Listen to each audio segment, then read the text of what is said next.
매일 성경 묵상 나눔입니다. 6월 27일 월요일입니다. 오늘부터 시편을 묵상합니다. 오늘 본문은 시편 83편입니다.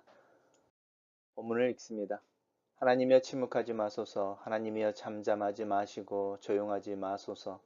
무릇 주의 원수들이 떠들며 주를 미워하는 자들이 머리를 들었나이다.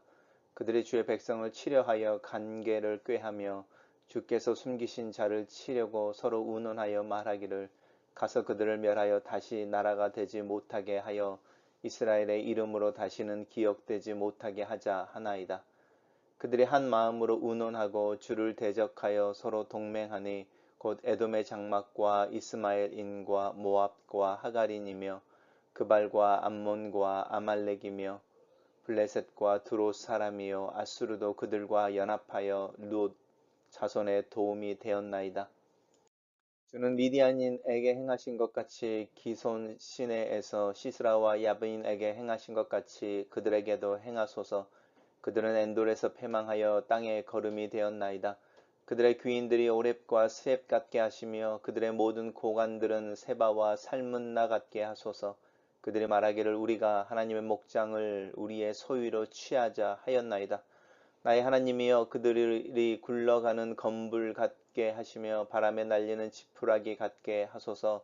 삼림을 사르는 불과 산에 붙은 불길같이 주의 광풍으로 그들을 쫓아내시며 주의 폭풍으로 그들을 두렵게 하소서. 여호와여 그들의 얼굴에 수치가 가득하게 하사 그들이 주의 이름을 찾게 하소서. 그들로 수치를 당하여 영원히 놀라게 하시며 낭패와 멸망을 당하게 하사 여호와라 이름하신 주만 온 세계의 지존자로 알게 하소서. 오늘의 본문은 4개의 단락으로 나눠져 있습니다. 첫 번째 단락입니다. 시인은 하나님이여 침묵하지 마십시오라고 하나님께 탄원하고 있습니다.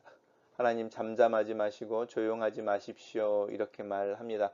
아마 시인이 처해있던 상황 속에서 하나님께서 가만히 있는 것처럼 보여지는 그런 상황을 우리 상상해 볼 수 있습니다. 시인이 처해져 있는 상황입니다.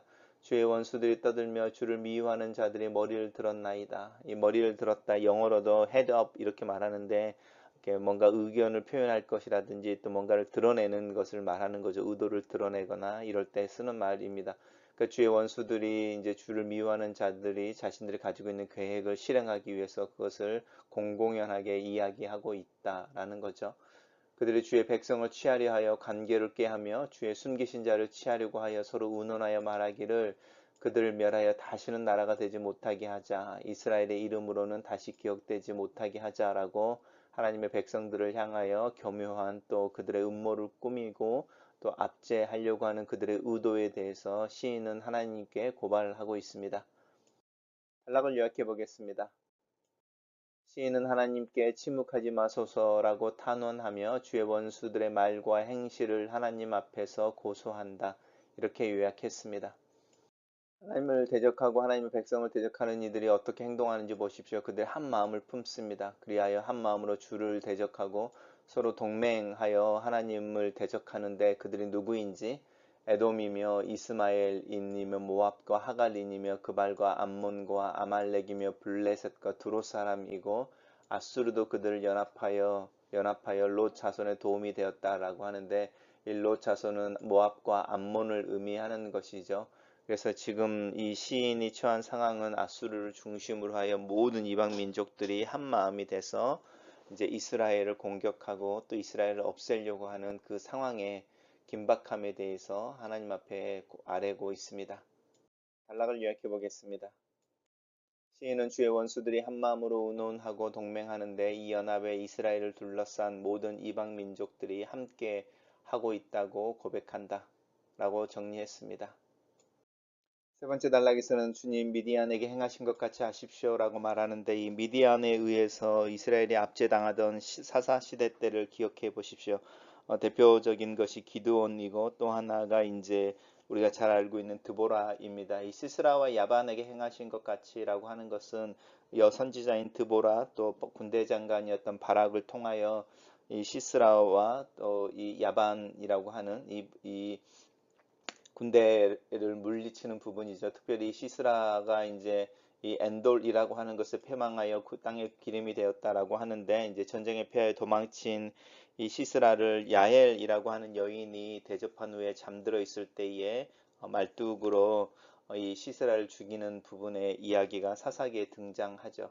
그리고 이제 오렙과 스엡 같게 한다라고 하는 이 부분이나 세바와 살문나 같은 이제 이 사람이 나오는데, 이들은 다 미디안 족속의 이제 왕들 아니면은 이제 대표적인 사람들입니다. 모두 이 네 명 모두 그 기드온의 이야기와 관련되어져 있는데, 기드온과 300명의 군사들의 어떤 기습 작전이 있었을 때에 이 오렙과 그 스엡이 이제 미디안의 방백으로 이제 귀족으로 이렇게 왔다가 죽임을 당하게 되는 것, 그리고 세바 살문나가 미디안의 어떤 연합 연합 군대의 왕들이었는데 동일하게 죽임을 당하는 부분들이 사사기 7장, 8장에 아마 기록되어져 있을 겁니다. 이런 이야기 하고 있고, 그들이 그렇게 죽임을 당하는 이유가 있는데 그 원인이 그들이 하나님의 목장을 그들의 소유로 취하려고 했기 때문이다라고 시편에 이렇게 기자가 노래하고 있습니다. 단락을 요약해 보겠습니다. 시인은 하나님께서 사사시대에 이스라엘을 구원하시기 위해 이스라엘을 압제하던 민족에게 행하셨던 것처럼 해 주시기를 기도한다. 이렇게 요약했습니다. 마지막 단락입니다. 마지막 단락에서 나의 하나님이여 라고 이제 이스라엘의 하나님을 개인의 하나님으로 부르고 있습니다. 그들이라고 하는 것은 이스라엘 백성들, 하나님의 백성들을 모욕하고 또 그들을 압제하려고 하는 하나님의 적들을 의미하는 것이죠. 그들이 검불 같게 하시며 바람에 날리는 지푸라기 같게 하소서. 하나님 오셔서 심판하십시오라는 거죠. 살림을 사르는 불, 또 불길같이 주의 광풍으로 그들을 쫓으시며 주의 폭풍으로 그를 두렵게 하소서라고 하나님께서 그들을 심판하실 때에 자연재해나 또 어떤 그 자연을 사용해서 이제 하나님의 심판이 임하는 것에 대해서 이야기하고 있습니다. 그러면서 그들의 얼굴에 수치가 가득하게 하셔서 그들이 주의 이름을 찾게 하소서라고 하는 부분인데, 여기서 조금 달라지죠. 심판이라고 하는 부분이 단순히 하나님의 백성을 대적하는 것에 대한 인과응보의 문제가 아니고 하나님의 심판을 하실 때의 의도에 대해서 이야기하시는데, 그것은 그들이 돌아오는 거죠. 비록 이방 민족이라 할지라도, 큰 잘못을 저질렀을지라도 그 심판을 당하는 중에 하나님이 누구이신지를 깨닫고 하나님 앞에 돌아오기를 원하는 그 하나님의 마음이 이 시편 기자는 알고 있었던 것 같습니다. 그래서 주의 이름을 찾게 하소서라고 말하고, 그들로 하여금 수치를 당하여 낭패와 멸망을 당하게 하소서라고 말하면서도, 결국은 이제 그 결론은 무엇이냐면 여호와라 이름하신 이만 주 온 세계의 지존자로 알게 하소서라고 결국은 하나님의 심판을 지향하고 있는 목적에 대한 이야기를 하고 있습니다. 단락을 요약해 보겠습니다. 시인은 하나님께서 원수들을 심판하시고 쫓으시며 그들이 수치를 당하며 주의 이름을 찾게 하시기를 하나님께 찾게 하시며 하나님께서 온 세계의 지존자이심을 알게 하기를 기도한다. 이렇게 정리했습니다. 첫 번째 묵상 나눔입니다. 신앙생활을 힘들게 하는 대표적인 것이 말이다. 교회를 향한 말이나 비난에도 힘들지만 교회 안에서 쏟아져 넘쳐나는 말들이 얼마나 시험에 들며 성숙을 방해하고 공동체를 이루는 것을 방해하는지, 하나님의 이름이 모욕을 당하고 이스라엘의 이름이 끊겨 기억되지 못하게 하는 것은 아이러니하게도 교회 안에 전달되고 전파되는 말 때문인 경우가 많다. 주의 원수들의 말과 행실이 차라리 이 세상 사람들에게서 발견되면 차라리 그들을 하나님 앞에서 고소하고 탄원하면 되지만, 하나님의 원수의 말과 행실이 하나님의 백성들과 내 행동 속에서 발견될 때면 어쩌면 희망이 없다고 느껴질 때도 있다. 절망스러운 신앙생활의 현실이기도 하다. 하나님의 백성을 치려는 원수들의 말과 가십이 내 안에 또 내 교회 안에 현실이 된다. 하나님을 향하여 은혜를 구하며 하나님께서 그 입들에 대하여 말씀해 주시기를 기도한다. 두 번째 묵상 나눔입니다. 이스라엘을 대적하고 하나님의 백성의 이름이 기억되지 않게 하기 위해 전략과 전술을 짜는 이방 민족들이 한마음으로 동맹하여 하나님을 대적한다. 하나님의 백성을 대적하는 것은 하나님을 대적하는 것이다. 하나님을 대적하는 일에 하나님의 모든 적들이 동참한다. 원수들은 그렇게 연합하여 하나님의 백성을 대적하는데, 하나님의 백성은 그 마음이 나뉘고 홀로 서서 홀로 외로운 싸움을 싸우려고 한다.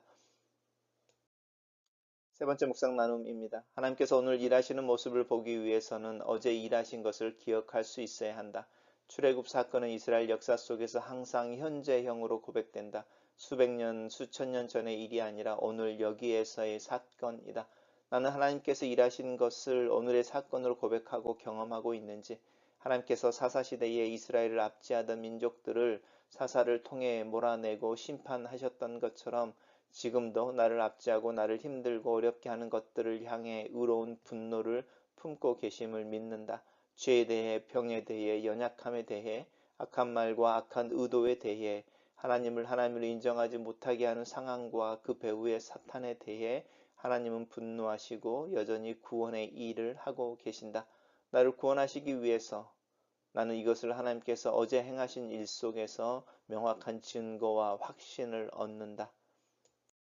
네 번째 묵상 나눔입니다. 신의 탄원과 기도는 단순히 이스라엘 백성의 원수들을 하나님께서 심판하시고 하나님의 살아계심을 드러내시며 하나님의 백성을 구원하시기를 기도하지 않는다.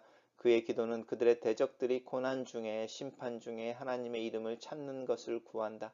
그들이 하나님의 심판을 받는 것을 통해 하나님께서 온 세계의 지존자이심을 알게 되기를 기도한다. 내 삶의 고난은 하나님을 찾고 하나님을 경험하게 한다. 하나님 앞에 기도할 때 나는 무엇을 구하는지, 특히 하나님의 일하심이 나타나고 나의 원수들이 하나님의 심판을 경험할 때 나는 그들의 눈물 흘리는 것을 기뻐하는 것은 아닌지, 나도 시인처럼 그들이 하나님의 심판을 받는 중에 하나님이 누구이신지를 알고 고백하게 되기를 기도해야겠다. 글로 쓰는 기도입니다. 살아계신 하나님, 내 삶 속에 하나님의 일하심을 드러내시옵소서. 내 입술을 주관하셔서 축복과 칭찬과 격려의 말을 하게 하소서. 누군가를 위한 중보의 말을 하게 하소서. 어제 일하신 하나님의 모습 속에서 오늘의 약속을 발견하게 도와주시옵소서. 하나님께서 일어나셔서 일하시는 것처럼 그 일하심을 믿음으로 나 또한 오늘 하나님과 함께 일어나서 일하게 하소서.